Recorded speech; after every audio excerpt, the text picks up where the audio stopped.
In this video, we're going to talk about running form, and I believe this is probably one of the most important things that you can learn.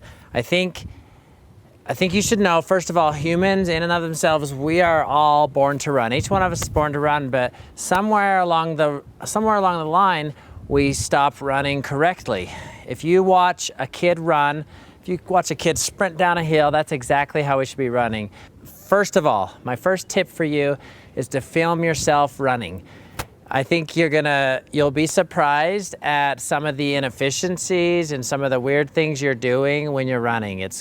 Have somebody film you, preferably outside. Treadmill works too, you can film yourself, but if you can convince somebody to drive alongside you, even film in slow motion with your phone, and then watch it back, and maybe you're twisting too much, going back and forth, or your head's doing weird things, or it's very likely you have some super inefficiencies that you're doing while running. So first of all, that's the first tip, is film yourself.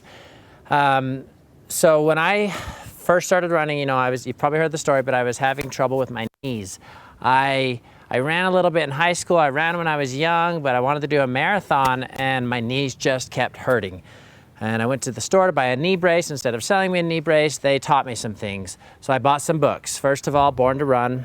Loved it. It's mostly inspiration and entertainment, but it is a true story, and it talks about running form and running shoes and all that. But more importantly, I read Chi Running and Barefoot Running. Now, barefoot running, it's kind of a crazy thing. I can't remember the author of it, but I actually did barefoot running for a while.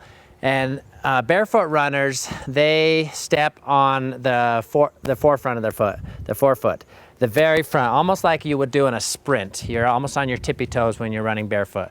It is, I believe, and again, there's different opinions on this, but most people run with a heel strike. And for most people, that is what's causing your injuries. If you're having knee injuries, I would first do everything you can to stop heel striking. You got to film yourself and see what you're doing. And I used to do that too. And that's like putting on the brakes every step you're taking, and it's giving a jolt all the way through your body. And it's super hard to become an efficient runner and to avoid injuries. Now, that being said, some of the best runners in the world are heel strikers. So I will say this. If all you're doing when you're running is you're getting tired, I would say, just keep going. Your body's gonna get used to it. But if you are getting injured, then you need to change something, and it's probably gonna be switching from a heel strike to a midfoot strike. So the other book I read was Chi Running by Danny Dreyer, and so I want to teach you the basics. I do recommend you read the whole book. I even went so far as to I hired an instructor. There are Chi Running certified instructors that know how to teach it. I met up at a park a few times, and he took me through the running. The basics of Chi Running, they take some of the concepts of Tai Chi and mix it with running, and they even studied like some of the elite marathoners and see how you can be the most efficient so you can run far and injury-free.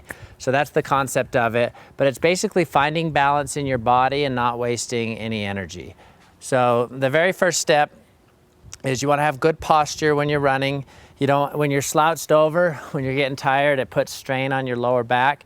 So you want to connect the dots between your shoulder, your hips, and your ankles. And long story short, you lean forward, and you keep you don't hunch over, but you keep that straight line between the 3 points, and you lean forward and you progress to start running. So you're here, you lean, and you kind of just keep up with the fall of your body. There's different things with balancing your arms.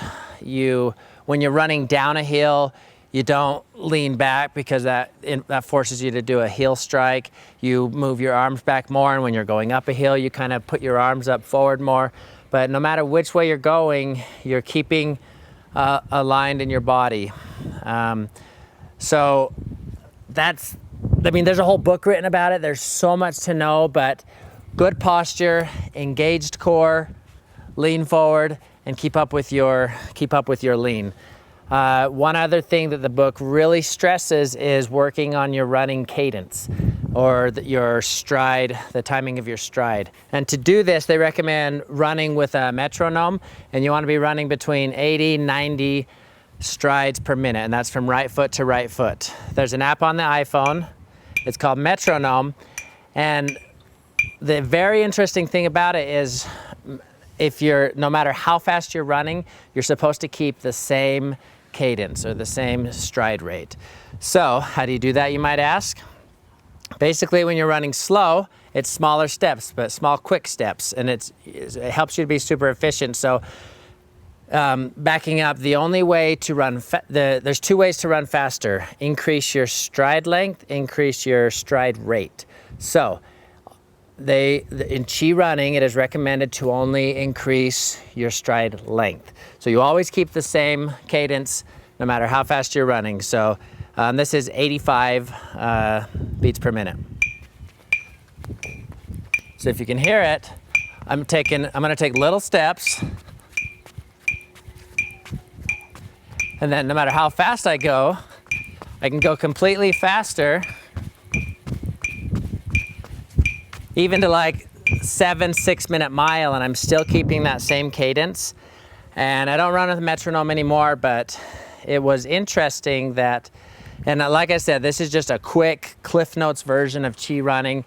And for me to get my stride under control, my cadence, and switch my running from a heel strike to a midfoot strike, it probably took a month, at least weeks of running, where I had to concentrate every single step. I wasn't listening to music, I was listening to the metronome, and it was a conscious decision every single step. I was focusing on the midfoot strike. I had to reprogram my thinking. So these things aren't gonna work overnight, and what I've said before, I'll say it again, if it works, don't fix it. If your only problem is you're getting tired, your body is gonna catch up to it. I remember, it's like when I started swimming when I wanted to do my first Ironman. I was in the best shape of my life running, but then when I went to switch to swimming, once across the pool and I was completely exhausted. But after a year of taking classes and doing it regularly, my fitness, my breathing, it caught up with the way I was running. So I became I became a decent swimmer. I never became that great at swimming, but my body got used to it. I wasn't any stronger, I wasn't any more fit, but my body got used to that specific exercise. And the same thing will happen for you with running. So in review, film yourself. That is the top request I can say, is film yourself running. Film yourself sideways, watch what your arms are doing, and film yourself straight on. You're gonna learn so much about ways you can improve. When you go to a running store, a lot of times they'll film you, or some running stores will film you and pick your shoe according to the way you run. I don't really believe in that. I have running sandals that I can run in that are thin, no padding, that I can run the same in, doesn't really matter. It's just, I think it's kind of funny because I think shoes are so important, but shoes are not really that important. The basic thing is you just want to have enough room for your toes to have some wiggle room so you're not having toenails fall off or getting blisters. So that's my basics of Chi running and barefoot running. Very, very basic. There's so much to Chi running, but I think the problem people do when they want to start running is they ran when they were kids, so they think like they'll take a golf class, they'll take a tennis class, they'll take all these classes on how to do something, but running, they'll just go out and do it. And then they get hurt or something, and they're like, oh, I guess I don't have a runner's body, whatever. I think anybody can run, you can figure it out. Just get some education, take some time, read some books, and you can run for the rest of your life and have good fitness. It's the most efficient, fast way to burn calories and stay in shape. I love it. Hopefully this helped you. Let me know if you guys have any questions. Come over to my Instagram @DaveyOrgill, and I'm always happy to answer DMs and comments about running. So thanks for watching.